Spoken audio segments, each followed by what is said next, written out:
Baik anak-anak, untuk materi matematika yang pertama kita akan memasuki pecahan, penjumlahan pecahan.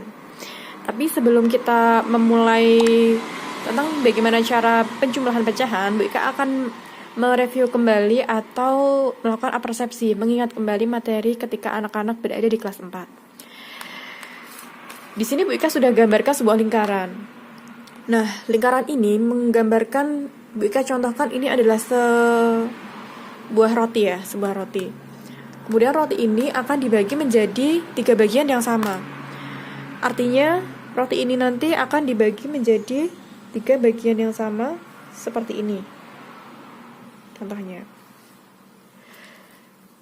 Karena dibagi 3, jadi 1/3. 1/3. 1/3. Maksudnya adalah satu roti dibagi untuk tiga orang. 1 dibagi 3, 1 dibagi 3. Nah, Bika ingatkan kembali bahwa bilangan 1/3 ini disebut sebagai pecahan. Kenapa pecahan? Karena ini adalah bagian dari satu roti ini tadi. Jadi ini disebut pecahan. Pecahan ya. Yang atas ini namanya adalah pembilang. Pembilang. Kemudian yang bawah ini namanya adalah penyebut.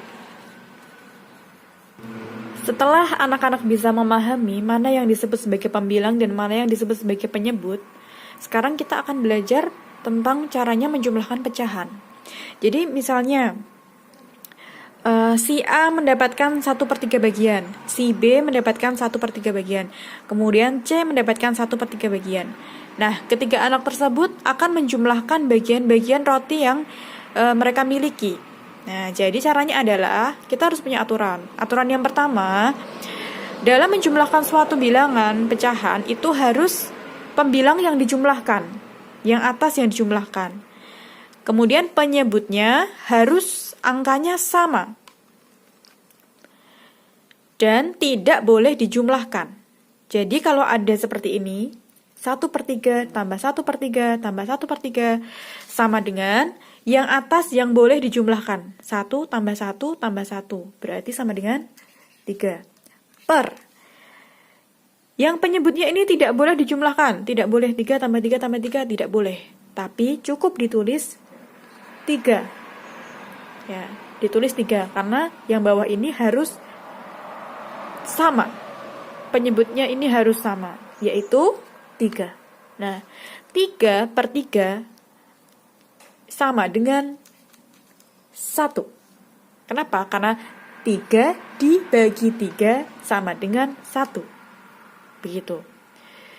Per itu kan sama dengan bagi. Jadi 3 dibagi 3 sama dengan 1. Atau seperti ini saja, 3/3 itu sudah betul.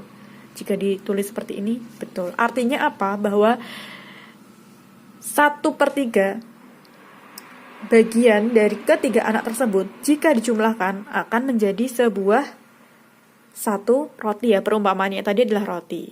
Nah, seperti itu. Itulah pecahan penjumlahan pecahan biasa namanya. Ini yang pertama. Nah, di sini Bu Ika ingin memberikan contoh yang kedua, penjumlahan pecahan dengan penyebut sama. Yang tadi namanya penjumlahan pecahan dengan penyebut sama ya anak-anak. Kalau tadi bagiannya adalah 1/3, sekarang misal Bu Ika punya sebuah lingkaran, kemudian Bu Ika bagi menjadi 5 bagian yang sama. Jadi 5 bagian yang sama ini Bu Ika tuliskan. Kalau dibagi 5 kan berarti 1 dibagi 5 atau 1/5. Jadi di sini juga 1/5, 1/5, 1/5, 1/5. Jika dijumlahkan pasti jumlahnya 5. Tuh 2, 3, 4, 5. Nah, karena satu bagian dibagi menjadi 5 orang. Jadi di sini 1/5 sebanyak 5 kali. Nah, jadi cara menjumlahkan pecahan ini bagaimana? Caranya menjumlahkan ya tinggal kita tulis di sini. 1/5 ditambah 1/5 ditambah 1/5 sampai 5 kali. 1/5. Tuh 2, 3, 4, 5. Nah, sama dengan Nah, aturannya tadi adalah yang atas atau pembilangnya dijumlahkan langsung.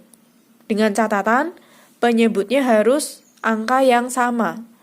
Ya, ini angka yang bawah ini, penyebutnya ini harus sama semuanya. Nggak boleh ada yang beda. Baru yang atas boleh dijumlahkan. 1 tambah 1, tambah 1, tambah 1, tambah 1. Ini ada 5 ya, berarti 5. Ya, 5 per yang bawah karena sudah sama, jadi tinggal kita tulis 5. Jadi jawabannya adalah 5 per 5. Atau sama dengan, atau ya, garis miring atau sama dengan 1. Nah, begitu. Mudah kan?